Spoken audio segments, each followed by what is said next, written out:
नमस्कार, मैं हूं प्रीति सिंह और आप देख रहे हैं INN24। रुक करते हैं खबरों की तरफ। महाविकास अघाड़ी के उम्मीदवार बलवंत वानखड़े अमरावती लोकसभा क्षेत्र के सांसद चुने गए। उम्मीदवार चुने जाने के 2 सप्ताह बाद भी सांसद कार्यालय पर ताला लगा हुआ है। कार्यालय सौंपने की मांग को लेकर कलेक्टर को बार-बार पत्र व बैठक कर अनुरोध किया गया। हालांकि बार-बार अनुरोध के बावजूद भी उन्हें सांसद कार्यालय का कब्जा नहीं दिया गया।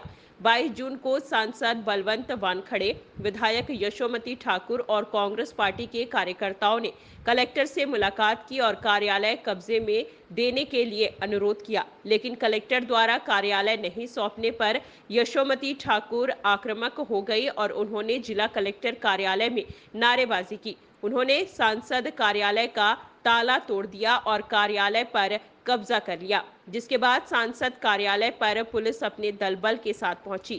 सांसद कार्यालय का ताला तोड़ने और कब्जा करने के मामले में सांसद बलवंत वानखड़े, यशोमती ठाकुर और 15 कांग्रेस के कार्यकर्ता पर मुकदमा दर्ज किया गया है।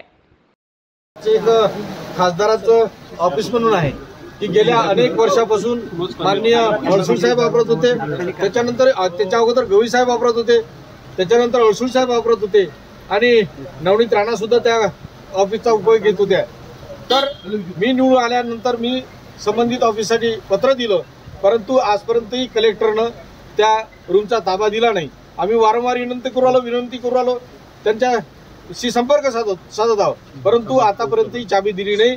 त्यामुळे आम्ही आता त्या आंदोलन करून त्या रूमचा ताबा घेणार आहोत। भाजप सरकार हेतू परस्परपणे तुम्हाला ते ऑफिस देत नाही असं तुम्हाला वाटते का? निश्चितच भाजप सरकार असल्यामुळे ते मला रूम अलर्ट करण्यासाठी ते टाइम लावत आहेत आणि त्यांचा विचार असा आहे की तो माझ्या ताब्यात देऊ नये। नाही, अतिशय दादागिरीनी हे लोक चालत आहेत। आम्ही बघतोय की इलेक्शन रिझल्ट नंतर सर्टिफिकेट द्यायला आम्हाला 3 तासाच्या वर वेळ लावला। इतकी दादागिरी की मागच्या वेळेला खासदार निवडून आल्यानंतर त्या ठिकाणी दुसरे दिवस पाठी लागली होती। आज किती दिवस झाले खासदारकीची निवडणूक होऊन अजूनपर्यंत ऑफिसचा ताबा आम्हाला दिलेला नाही आणि प्रशासन जे चालत आहे ते अतिशय दादागिरी करून राहिलेलं आहे आणि ही दादागिरी आम्ही सहन करून घेणार नाही।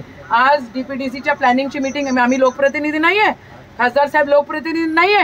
अरे साधी म्हणजे एवढा अपमान लोकशाहीचा हे लोक करतात की यांना बसायला सुद्धा जागा हे लोक देत नाही।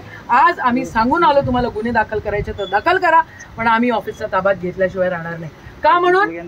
का म्हणून आम्ही इतकी दादागिरी सहन करायची? जर याच्या आधीचा माजी खासदार त्या ठिकाणी बसत होता आणि त्यांचं ऑफिस तिथनं चालत होतं, तर आत्ताचे निवडून आलेले खासदार देखील त्या ठिकाणी बसतील आणि ती ऑफिस चालले। आम्ही किती दिवस शांततेत बसायचं? आम्हाला निधी DPDCचा 1 रुपया त्या ठिकाणी मिळत नाही, आम्हाला बिलकुल अजिबात मान सन्मान मिळत नाही आणि पालकमंत्री आज आलेले आहेत। अख्खा उन्हाळा होऊन गेला, त्या ठिकाणी पाणी टंचाईचे एवढे प्रॉब्लेम्स होते, अजिबात तिथं बिलकुल लक्ष देण्यात आलेलं नाही। या सगळ्या गोष्टींचा निषेध करतो आणि आम्ही आमचं आंदोलन ताला